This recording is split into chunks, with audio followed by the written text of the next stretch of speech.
ওয়ামিম্মা রাযাকনাহুম ইউনফিকুন, আর যারা আল্লাহ রাব্বুল আলামিনের দেওয়া রিজিক থেকে, নিজেদের ধন সম্পদ থেকে আল্লাহ রাব্বুল আলামিনের রাস্তায় দান করেছে, ব্যয় করেছে, মসজিদ নির্মাণ করেছে, মানুষের যাতায়াতের রাস্তার ব্যবস্থা করে দিয়েছে, পুল ছিল না পুলের ব্যবস্থা করে দিয়েছে, অসহায় ব্যক্তি আপনার দ্বারে এসেছে, অসহায় ব্যক্তিকে সাধ্য মতন সহযোগিতা করেছেন, সাহায্য করেছেন। একজন পথচারী বিপদগ্রস্ত হয়েছে, তাকে বিপদ থেকে উদ্ধার করার জন্য আপনার সাধ্য মতন, আমার সাধ্য মতন চেষ্টা করেছি। এই সবগুলি হবে আল্লাহর রাহে। কার রাহে? আল্লাহর রাহে, ঠিক না? নিয়াতের মধ্যে গরমিল থাকলে কিন্তু ঝামেলা আছে। নির্বাচনের সময় একটু বেশি ঝামেলা হয় এগুলো, মানে নির্বাচন কেন্দ্রিক কিন্তু একটু যারা নির্বাচন করতে চায় বা পরিকল্পনা থাকে তারা কিন্তু একটু জনসমাগম বা লোকজনের সাথে মুআমালাতটা একটু বেশি করে, ওঠা বসা, পরামর্শ, সুবিধা ডাকা না ডাকা, এই সেই। কিন্তু নিয়াত কিন্তু এই লোকের মধ্যে, নিয়াত যদি কোনো জায়গায় থাকে যে আমি এইগুলো না করলে তো নির্বাচনে হতে পারবো না, তাহলে কিন্তু বিপদ, সওয়াব হবে না।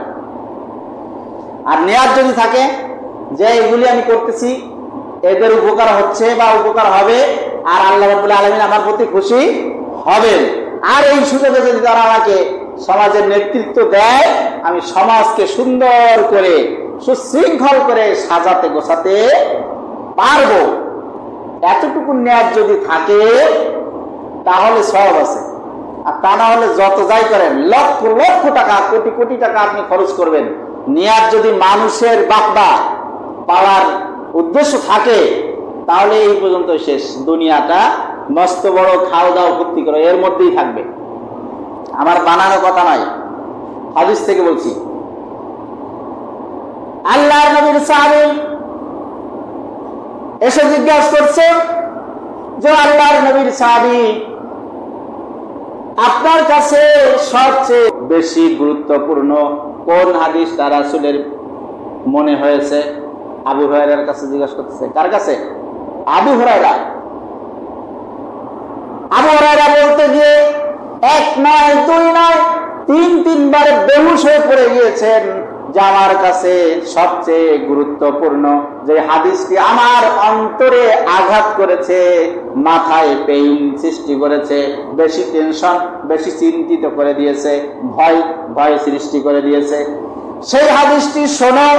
এতটুকুন বলার পরে কিতাবে আসছে তিনবার হযরতে আবু হুরায়রা রাদিয়াল্লাহু তাআলা আনহু বেহুশ হয়ে পড়ে গেছেন, আর কথা বলতে পারেন না। আবার হুশ আসছে, চতুর্থবার আবার বলতে গিয়ে বেহুশ হয়ে পড়ে গেছে। হুশ আসলেও আসার পরে ওই সাহাবী বলল, হে আল্লাহর নবীর সাহাবী, আপনি তো মূল কথাই বলতেছেন না, বারবার বেহুশ হয়ে যেতেছেন।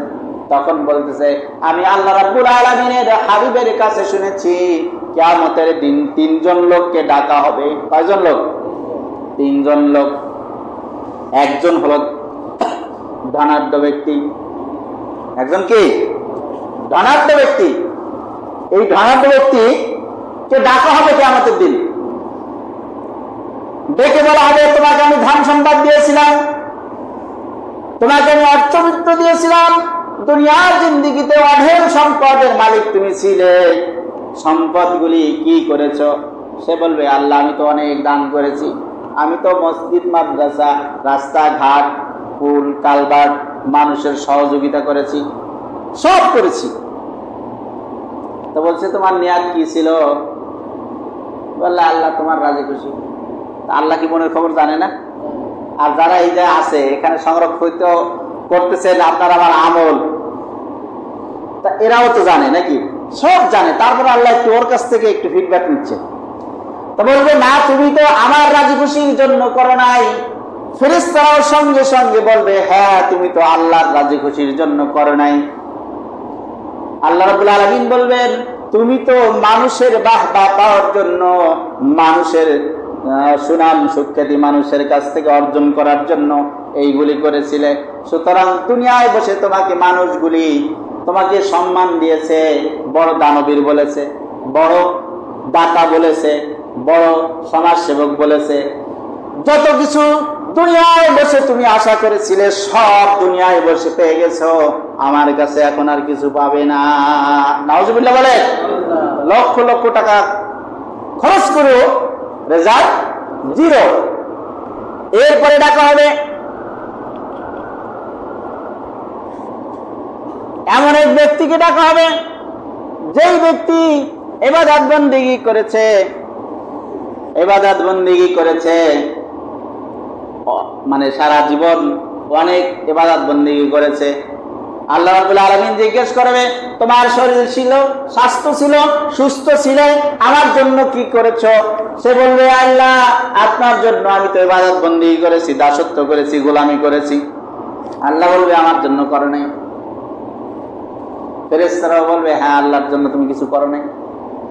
আল্লাহ রাব্বুল আলামিন বলবে, ইবাদত করেছো, মানুষ তোমাকে আবেদ বলবে, মানুষ তোমাকে বড় বুজুর্গ বলবে, বড় আলেম বলবে, ইলম অন্বেষণ করেছিলে, বড় আলেম বলবে, বড় জানলেওয়ালা বলবে, বড় চেয়ারটা তোমাকে দিবে, সম্মান করবে। সুতরাং যা কিছু তোমার উদ্দেশ্য ছিল সব দুনিয়ায় বসে পেয়ে গেছো, আমার কাছে তোমার জন্য প্রতিদান হিসেবে আর কিছু নাই। নাউজুবিল্লাহ বলেন। এরপরে তৃতীয় ব্যক্তিকে ডাকা হবে।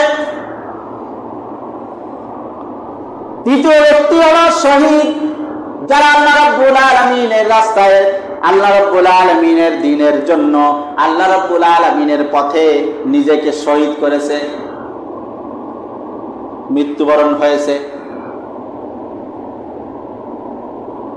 জিজ্ঞাসা করে, শহীদ তুমি কি করেছো?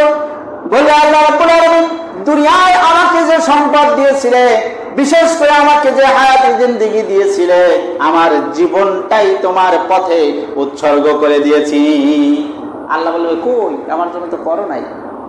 ফেরেশতারা বলবে, হ্যাঁ আল্লাহর জন্য করো নাই, কারণ হাদিসে এই ব্যাপারে কথা আছে, সময় তো কম, বলা যাবে না, এই সংক্ষেপে হাদিসে এই ব্যাপারে কথা আছে, ইন্নামাল আমালু বিন্নিয়াত, নিয়াতের বাস্তবায়ন হলো আমলের উপর। নিয়াতটা যেভাবে হবে আমলটা সেইভাবে হবে। অর্থাৎ মানুষের সাধুবাদ পাওয়ার জন্য যদি আপনার নিয়াত থাকে, কাজ কর্ম যা কিছু করবেন ওগুলো সব কি উদ্দেশ্য তো একটা। হযরত আবু হুরায়রা বলেন, ওই শহীদকে, এই তিনজন ব্যক্তিকে সর্বপ্রথম জাহান্নামে নিয়ে যাওয়া হবে। প্রথম কাকে? অর্থবিত্তশালী, ধন সম্পদ ছিল, দান সদকাও করছে, কিন্তু নিয়াত ছিল, নিয়াতে গড়মিল, জাহান্নামে নিয়ে যাওয়া হবে। দুই নাম্বার, ওই আলেম, ওই বুজুর্গ, ওই আবেদ যে আমল করেছে দুনিয়ায় মানুষের বাহবা পাওয়ার জন্য, দুনিয়ায় মানুষের সাধুবাদ পাওয়ার জন্য, দুনিয়ায় মানুষের গুণকীর্তন পাওয়ার জন্য, সম্মান পাওয়ার জন্য, তাকেও জাহান্নামে নিয়ে যাওয়া হবে। এরপরে তিন নম্বরে হলো ওই শহীদ যে আল্লাহর রাস্তায় যুদ্ধ করেছে, সংগ্রাম করেছে, মৃত্যুবরণ করেছে, কিন্তু তার উদ্দেশ্য ছিল যে যদি বেঁচে যেতে পারি সংগ্রাম করে, তাহলে তো মানুষ আমাকে বলবে, বিশাল একজন সেই বীর সৈনিক, বুকের পাটা দেখছো, এত কিছু এমন এমন ইত্যাদি ইত্যাদি মানুষ ভালো বলবে। একেও আল্লাহ রাব্বুল আলামিন কি করবেন? জাহান্নামের সূচনা করবে এই তিনজনকে দিয়ে। আমার বানানো কথা নয়, সহিহ হাদিস থেকে বলছি। আবু হুরায়রা এই হাদিস বর্ণনা করতে গিয়ে তিনবার বেহুশ হওয়ার পরে চতুর্থবার আবার যখন বেহুশ হয়ে পড়েছে, তখন ওই সাহাবী পাল্টা যে প্রশ্ন করেছিল, সে বলছে, আপনি তো আমাকে মূল কথাই বললেন না, বারবার বেহুশ হয়ে দিতেছেন, আমি তাহলে বুঝবো কি? চতুর্থবারে তখন তিনি নিজেকে শক্ত করে তখন মূল কথাটা বলেছেন। কি মনে করেছেন আপনি? আমি কি মনে করেছি? এত সহজ। আল্লাহ রাব্বুল আলামিন তাই বলতেছেন, ওয়া ইউমিনুনা বিল গায়ব, ঈমানদার তো সেই যারা অদৃশ্যের প্রতি, না দেখা না জানা বিষয়ের প্রতি শুনে শুনে, কোরআন থেকে হাদিস থেকে শুনে জেনে পড়ে আমার এই অদৃশ্য বিষয়গুলির প্রতি বিশ্বাস স্থাপন করেছে, আমল করেছে, তারাই হলো ঈমানদার। তারা কি? তারাই হলো মুমিন। সুতরাং ঈমানদার হতে গেলে আমাদের কি জন্মসূত্রে বাড়ি আব্বু ছিল, দাদা ছিল বড় মহাকিক আলেম বা পীর বা বুজুর্গ বা মুন্সি, আগে একটা রাখছিল মুন্সি গ্রাম গায়ে, তা সুতরাং তার ছেলে আমি, আমার তো এই পরিচয় দিয়ে আমি জান্নাতে চলে যাবো, টেনশন কি, আমার আর আমল করার দরকার নেই। এই নিয়াত যাদের আছে বা যদি থেকে থাকে, তাহলে এই নিয়াত নিয়ে কি আপনি আমি আগাতে পারবো?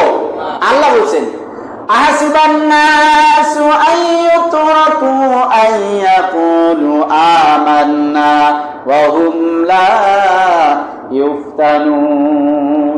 হে মানুষ সকল, তোমরা কি মনে করেছো যে আমার ঈমান এনেছো এতটুকুন বললে আমি তোমাদের ছাড়বো না? আমি তোমাদের বাস্তবতা পরীক্ষার মাধ্যমে নিব, বাস্তবতা দেখবো তোমরা কি আমল করো কিনা, নামাজ পড়ো কিনা, সৎ পথে থাকো কিনা, হক পথে থাকো কিনা, হক ভাবে চলো কিনা, হক কথা বলো কিনা। সুতরাং আমাদের সকলকে ঈমান আনার পাশাপাশি বাস্তবে রূপ নিতে হবে, সেটি হলো সব ভালো কাজ, অর্থাৎ ডানে থাকবো আমরা সবসময়, ডান হাতে আমরা ডান পক্ষে থাকবো, ডান হাত, ডান পক্ষ, ডান দিকে, ডান দলে, মানে ভালো। ইসলাম যেটাকে সমর্থন করে, ইসলাম যেটাকে সৎ বা ইসলাম যেটাকে অনুমোদন দিয়েছে, আমরা সেই বিষয়গুলি সব সময় লালন করব, পালন করব, চেষ্টা করব। আল্লাহ রাব্বুল আলামিন আমাদের সকলকে পরিপূর্ণ ঈমানদার, ঈমানের দাবিতে সত্যবাদী হওয়ার তৌফিক দান করুন।